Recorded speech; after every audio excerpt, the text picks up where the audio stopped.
What's going on, everybody, and welcome to the other side of the Firewall podcast, where we talk about the latest and greatest in cybersecurity news, as well as we highlight those movers and shakers and glass ceiling breakers, those people of color who've made it to the other side of the proverbial firewall. My name is Ryan Williams, and as always, I'm joined by Shannon Tynes. What's up? What's up? What's going on? And then we have two special guests. We have Ieshea Hollins. So she is a digital forensic trailblazer, PMP founder and CEO of Direnzic Technology. And then we also have her co-host for the Making It Make Sense. So the IT being information technology, Make It Make Sense podcast, Miguel Clarke. He is a retired FBI agent, as well as a senior GRC I would say evangelist. These two lovely people on the podcast all week long. So again, Monday and Tuesday are topics, Wednesday discussion, and then Friday we'll talk about everything else. So we'll get into all of what they're getting into, as well as their podcast. So without further ado, I'll give it to Shannon. All right, everybody. So this article comes from bleepingcomputer.com. It's written by Sergey Gatlin. And the title of this one is FBI seizes BreachFourums after arresting its owner, Pompompurin, in March. So U.S. law enforcement, right? They seized the clear web domain of notorious BreachFourums, right? So this is a hacking forum that's been around here for a few years now, right? And so they apprehended its owner, Connor Fitzpatrick was his name, who's Pompompurin, under cybercrime charges. So everybody out there who thinks we playing around when it comes to cybercrime, like this is getting to be no joke now, right? Under this current administration, like they're not joking around. You want to go around and start hacking stuff and and going after the government, even if it's by accident, right? Like you come up off of it, like, oh no, I didn't mean to get y'all. Y'all stuff is deleted. We ain't playing that. You know what I mean? It's not going down like that. So, but yeah, so this right here was a multinational as well as multi-service effort, right? So there was a bunch of law enforcement authorities that were worldwide and local to the United States that were a part of this, right? So you had the U.S. Secret Service, Homeland Security Investigations, New York Police Department, U.S. Postal Inspection Service. That one kind of surprised me. I was like, man, I didn't think they would be in on anything like that, but apparently they are. The Dutch National Police, Australian Federal Police, the UK National Crime Agency, and the police in Scotland. So this is one of those things where people think it's a game. It is not a game. Okay, so they took Pompompurin down 3 months ago, and now they got the website up out here looking foolish, right? You go to it now, they got this ban, right? This domain has been seized, right? That used to belong to BreachForums, and they got all these different logos down here. NYPD is up here, U.S. Postal Inspection Service is up here, National Crime Agency is up here. They're not joking around. So you just gotta look. Crime does not pay, right? That's the old saying. Crime doesn't pay, right? And right now, somebody is about to go to jail for a long time in Pompompurin, and I'm guessing he's gonna start singing. This is gonna end up happening. He's gonna get in there, and he's gonna be like, they're gonna be Nino Brown out here. Like, I ain't going down alone. They're gonna be in court like this, pointing people out. This is what's gonna end up happening, right? But Ieshea, what's your thoughts on this? Oh, honey, I'm gonna let you kick that right on over to retired FBI with all them letters that took this site down. I'm gonna let Miguel have this. And I told you exactly what was going to happen about 16 minutes ago, man. I told you this is what was going to happen this way. So whenever the three-letter agencies get involved in something, man, doesn't matter which three letters they are, you know that the government's serious. So with this individual here, a little bit about me. I worked cybercrimes. I started working cybercrimes in the year 2000. So I'm pretty familiar with some of these and have been involved with some of these takedowns in the past.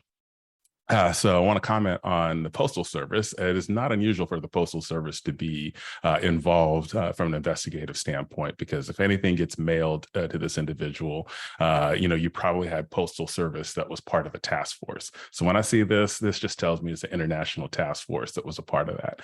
And my thought process on this is, I like it when actions get taken against the bad guys, because everybody's out on cyber right now because they think that nothing can happen to them. They think that they're untouchable. And so that is why you see the prevalence such that it is.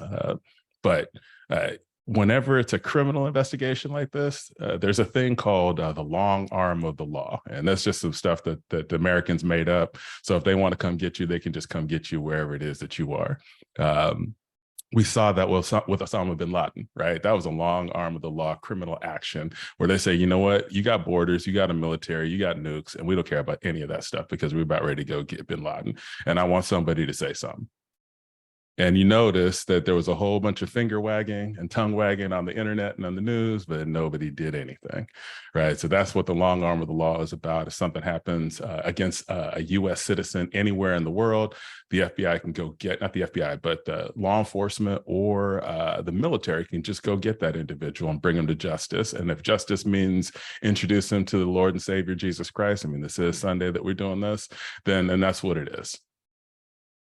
Ieshea. I thought it was so funny. You are so funny. But what I enjoyed about this article was, though, even though the full alphabet soup showed up to take them down, right? The number of times these guys re-put this site back up and tried to go back to work, right? It was like, we don't really care that they got us. We're going to show you that we're better. And so the thing was, it was really, really interesting to see that the government they were on top of it. They were able to go back in, pull them back down. They were scurrying around. They changed the names a couple of times, right? Changed the names. I don't know who they were trying to cover, right? But it was really, really interesting to see. But they were very vigilant about the fact that no, we came, we saw, we seized, we conquered. You guys keep coming through that back door if you want to, right? And so he's right. I do love to see that. We do believe sometimes that when regards to our cyber crimes, because we're operating in what we think is the dark, or we think is the black, that nobody's back there watching, right? And this was a definite show of no, sir, we got your number, we taking you down. Right, absolutely. So I mean that goes into the definition of an advanced persistent threat, right? Like we never really associate ourselves with that on the East, but that's exactly what it is. Like we infiltrate your systems and we remain there. So it's like they keep trying to, like you say, resurrect themselves. And it is Sunday, right? So we're talking about resurrection, we're talking about Amen. I like you. I like you. So it goes to show that like we're tier one when it comes to cyber, and when it comes to protecting not only ourselves and our allies, but also being that threat to the would-be I guess in this case dark corporations, so to speak. So like they have their own cabal, their own network, Yeah. where they're trying to conduct business. They're like, no, we can't take us down because we have to still write checks. We have to cut the check to our would-be hackers or whomever we owe a bill to.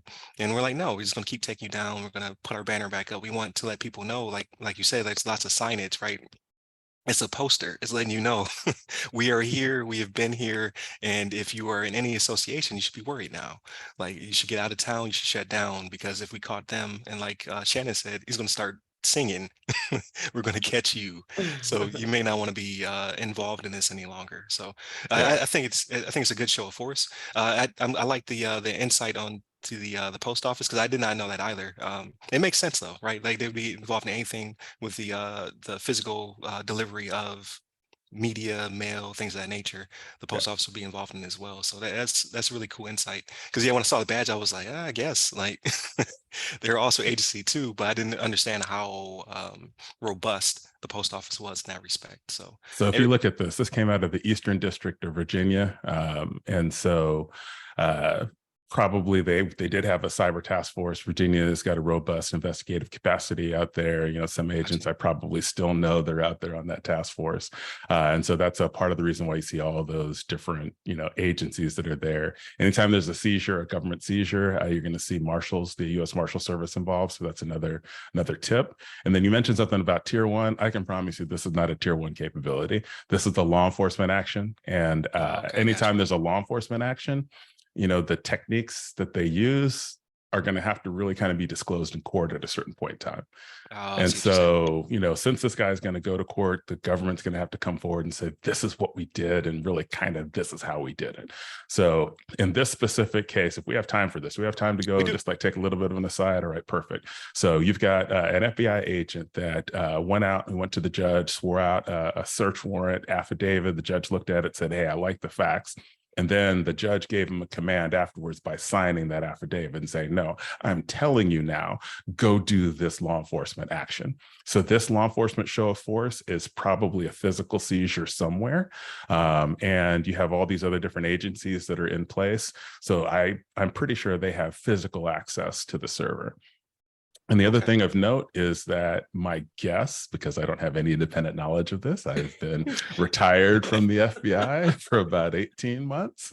But my guess is that when the certain individual got arrested the first time, they probably had access to the system there and were just sitting nascent, watching and seeing what's going to happen. And my key that that's what's happening is the Marshal Service being present, because to me, that suggests the server was seized and that the government has had control of it since the arrest.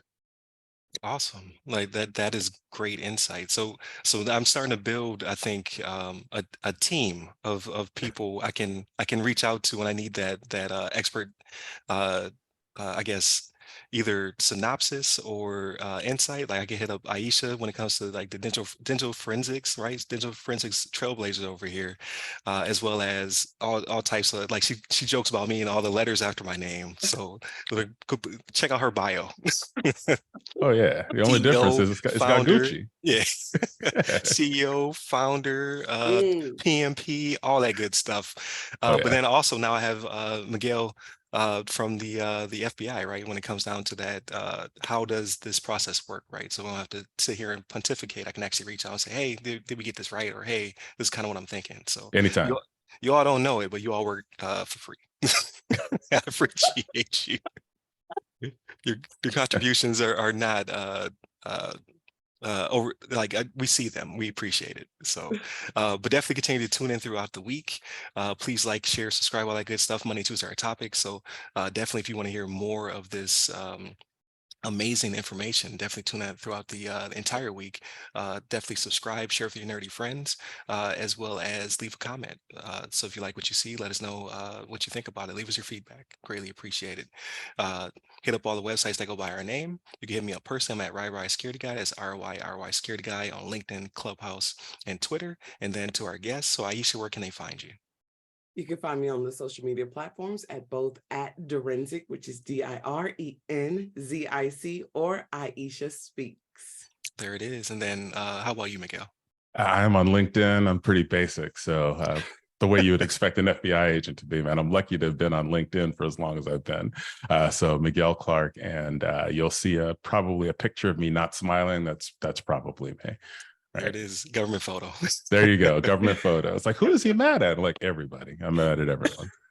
There it is. And then obviously no one can find Shannon. So he's hunkered down in his bunker. That's how we get out of him. But definitely continue to tune in, stay safe, stay secure.